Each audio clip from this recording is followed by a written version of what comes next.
Se o nosso dia a dia ele é regulado lá por 2.400 artigos do Código Civil, para você entender de uma maneira fácil, uma alteração de mais de 1.200 artigos vai mudar como a sua vida funciona em mais da metade. Se a gente for pensar de uma maneira grosseira, você pode pensar isso. A tua vida, metade da sua vida vai mudar.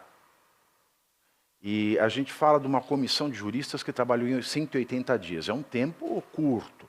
Se a gente pensar que esses juristas são bons profissionais, eles têm as suas atividades cotidianas para dar conta.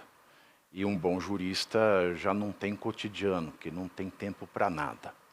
180 dias, senhores, são 6 meses. 6 meses? 6 meses. É muito pouco. Se a gente pensa que o código atual, já transformado, ele foi discutido por 27 anos, a gente pensar em 6 meses, aí vão dizer, mas a realidade é outra, nós estamos falando de uma era digital, etc.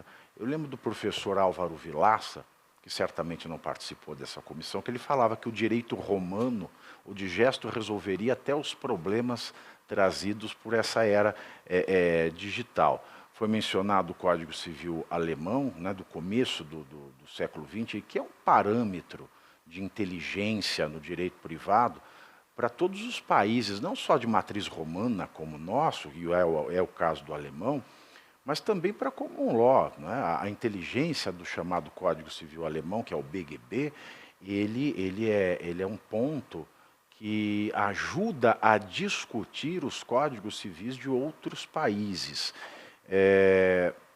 Tempo curto, probabilidade, a tramitação ela está acelerada. Você acha que ela é aprovada também? Porque a gente, se aprovar no Senado, esta lei vai para a Câmara dos Deputados. E na Câmara dos Deputados ela pode ser aprovada com ou sem alterações. Se for aprovada sem alteração, vai para a sanção presidencial. Se for alterado, volta para o Senado, e depois do Senado, se não tiver alteração, volta para a Câmara. Se tiver alteração, volta para a Câmara, e assim sucessivamente. Você acha que existe um orquestramento para que isso seja aprovado? Porque eu vou voltar aqui no ponto em que eu parei. Nós temos hoje parlamentares que, na verdade, são parlamentares. Ninguém consegue compreender conceitos simples, nem de matemática, nem de língua portuguesa, que se dirá de técnica jurídica. Você acha que isso vai ser lido por esses parlamentares ou é provável que exista um orquestramento para que isso seja aprovado? Bom, Pavinato, acho que é difícil dizer o futuro, se vai ser aprovado, se não vai ser aprovado. Tem uma comissão de senadores hoje dedicada ao tema, tem havido audiências públicas semanais, toda quinta-feira. Quem participa dessas audiências públicas? Na maioria dos casos, são os próprios membros da comissão que vão ao Senado expor o que quiseram, o que pensaram com aquele artigo, com aquele outro, etc. Em algumas ocasiões, críticos ao projeto, por exemplo, eu mesmo já falei numa audiência que aconteceu há algumas semanas, alguns outros críticos falaram numa audiência hoje que tratou de contratos, por exemplo. Então, as vozes críticas têm sido ouvidas, não na mesma proporção do que das vozes favoráveis, mas a gente tem sentido que existe um espaço. E o que eu preciso destacar é que, pelo menos alguns senadores, eu não diria que todos, mas alguns senadores perceberam a dimensão do problema. E efetivamente estão dando atenção para o caso. Eu queria destacar o nome de 3 senadores. Tá? O senador Veneziano Vital do Rego, que é o relator geral do projeto no Senado. O senador tem comparecido às audiências, tem feito perguntas, tem colocado a sua assessoria para estudar e está preocupado com o tema. O senador Efraim Filho, da Paraíba, que é o vice-presidente da comissão, também tem se colocado muito atento aos temas e preocupado. E o senador Carlos Portinho, do Rio de Janeiro. O senador Carlos Portinho, do Rio de Janeiro, pegou para si a subrelatoria de responsabilidade civil, que é, sem sombra de dúvida, um dos temas mais complexos, mais delicados, onde a gente vê mais problemas. E o senador Carlos Portinho, que tem formação jurídica, é advogado, está se dedicando pessoalmente ao tema. Né? Estivemos com ele algumas vezes, conversando, etc. Então, há alguns senadores, eu estou citando 3, que eu tenho percebido mais próximos. Mas, em relação ao parlamento como um todo, Pavinato, é difícil dizer. Até porque é um tema muito técnico, é um tema muito profundo e que, eventualmente, o parlamento sequer tenha tempo para olhar para 1.122 alterações e refletir sobre todas elas da maneira adequada. Agora, se vai ser aprovado ou não vai ser aprovado, é difícil dizer. É um projeto de um ex-presidente do Senado, portanto, força política ele tem. Aliás, tem a criação, né, nesse texto novo, chamado direito digital. Eu sou um crítico da expressão direito digital.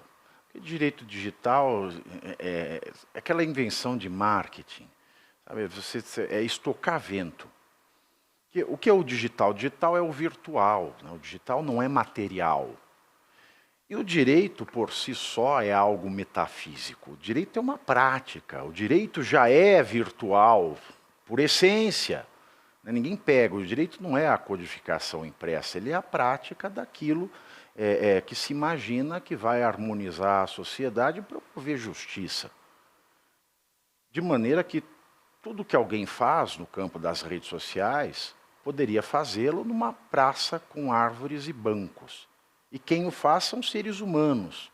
E as máquinas, as tecnologias desses seres humanos são dos seres humanos e agem através deles. E os seus donos poderiam ser responsabilizados da mesma maneira que os pais são responsabilizados pelos danos causados por filhos menores, ou que os donos dos animais são responsabilizados pelos danos causados pelos animais, vale a inteligência para a máquina. Há necessidade de fazer esse corte, chamado direito digital? A resposta simples, na minha visão, Pavinato, direta, não. Não temos necessidade de criar um livro específico sobre direito digital, por uma série de razões. Obviamente, vivemos tempos diversos do Código de 2002. Algum ajuste pontual poderia ser feito em alguns dispositivos do Código Civil para se ajustar a essa nova realidade, mas também, considerando que o Código é um lugar para plasmar conceitos estabelecidos, coisas que já são pacificadas dentro do ordenamento e dentro dessa prática, como você bem definiu o direito, a questão da legislação especial, que são leis específicas sobre os temas, são os lugares adequados para que se utilize, para que se regulamente essa questão e, entre aspas, que se chama de direito digital. Vou dar só um exemplo do que tem no código, a demonstrar essa desatualização que vai ser frequente. O projeto de lei ainda faz menção ao Skype, que não é nem mais utilizado, que deixou de ser utilizado. Ele menciona no texto o Skype? O Skype ainda está. Então, assim, você vai colocar num código, que é um lugar, como eu disse, plasmado para conceitos estabelecidos e já serenos, pacificados dentro do ordenamento, temas que mudam com uma velocidade impressionante. Então, isso é matéria, na minha visão, de lei especial, como, por exemplo, tem em tramitação no Congresso um projeto de lei para tratar de inteligência artificial. Então, isso tem que ser tratado em leis especiais, até porque tem uma forma mais célere de alterar e são mais práticos para se ajustar a essa realidade, que, obviamente, é uma realidade que muda frequentemente. Essa história do livro do direito digital, Pavinato, é muito curioso, porque a maneira... Essa legislação só vai sair em Kindle. A maneira como ela foi construída, ou seja, criou-se um livro novo no final do código, com artigos que vão da letra A à letra Z, depois da letra AA à letra AZ, depois da letra AAA até a letra... Que bizarro, ao invés de pôr número novo, nossa senhora. E aí, um artigo que me chama muita atenção, que eu sempre gosto de comentar, é o 2027D. Que ele fala o seguinte: fica criada a disciplina Direito Civil Digital nas faculdades. E diz o conteúdo. Quer dizer, isso não é tema. É o MEC. Isso não é tema. Baixou o MEC no... Isso não é tema de Código Civil, né, de forma nenhuma. Né? E fora uma série de problemas, por exemplo, passa a querer regular... Isso aí é lobby, não é não? Pode ser, é difícil. Isso aí é lobby, fica criada... isso aí é lobby. Aí tem o tema dos neurodireitos. Né, que um tema, neurodireito? É um tema completamente ainda a ser descoberto. Então o neurodireito, eu ouvi isso aí, eu vou jogar. Isso, é um tema que na academia ainda tem muito debate e ele ainda não tem um consenso acadêmico. Mas o que é? Nossa, rudimentarmente, para o afegão médio? É a proteção dos dados cerebrais, ou da captura dos dados cerebrais. Percebe que nem tecnologia suficiente para isso está estabelecida de maneira completa. E a gente já está regulando, pondo uma regra e... É a velha reserva mental, isso. Talvez. A maneira, aquelas histórias, né, você olha na tela, seu olho fica mais ou fica menos, a maneira como o seu rosto eventualmente revela o seu pensamento ou o seu sentimento a partir da captura da tela e o tratamento desses dados e assim por diante. Aí você para pensar na nossa capacidade técnica científica, que é irrisória, irrisível. O nosso legislador, que é mais risório e risível do que o técnico, né, o perito nessas técnicas, ele vai legislar sobre, ou seja, ele vai travar o tema. Pois é, e como apontou... É igual o cara, é constituinte. O cara que não sabe nada de economia travou a nossa economia para o resto da vida. Nós vamos travar a evolução. O professor Carlos Afonso, da UERJ, numa das audiências públicas, apontou isso. Ele disse, olha, o tema dos neurodireitos é um tema ainda muito incipiente na própria ciência e na ciência jurídica. E o código está adotando a teoria de um professor específico norte-americano. Só que existem outros professores na Alemanha, em outros lugares, que têm teorias contrapostas. Por que nós já estamos, de saída, adotando uma teoria que a gente não sabe se vai prevalecer, se não vai prevalecer, se é a melhor, se não é a melhor? De novo, não estou dizendo que a gente não tenha que falar sobre os neurodireitos. Provavelmente tenhamos em algum momento. Me parece que não é agora. Mas não numa lei geral. Exatamente. Não, numa lei geral. Exatamente. E vale lembrar, nós temos no Brasil já o Código de Defesa do Consumidor, porque quem usa uma plataforma digital é consumidor, né, dessa empresa que provê este serviço. Nós temos o tal do Marco Civil da Internet, que atualmente foi alterado pelo legislador do STF, e temos também a LGPD. A LGPD ela repete a Constituição, o Marco Civil da Internet, o Código Consumidor, o ECA. E nenhuma das três, o LGPD eu não vejo ninguém aplicado da maneira como está na lei.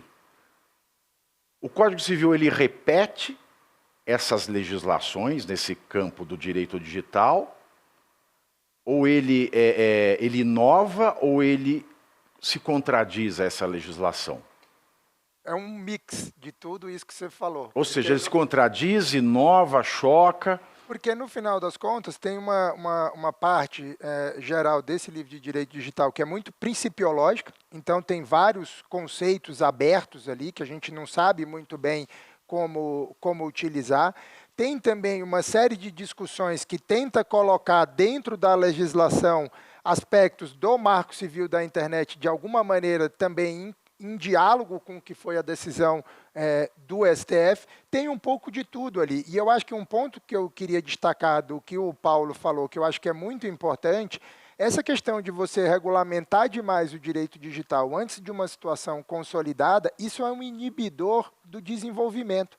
Isso é um inibidor do empreendedorismo, porque começa a criar cascas jurídicas que atrapalham essa inovação num setor que vai tentando e tem que ir sendo regulado à medida que vai evoluindo o tratamento desses temas. Então, nesse contexto, eu entendo que não foi a melhor técnica legislativa para adotar esse tema, porque nós não estamos também maduros o suficiente para muitos temas que se pretende dispor lá.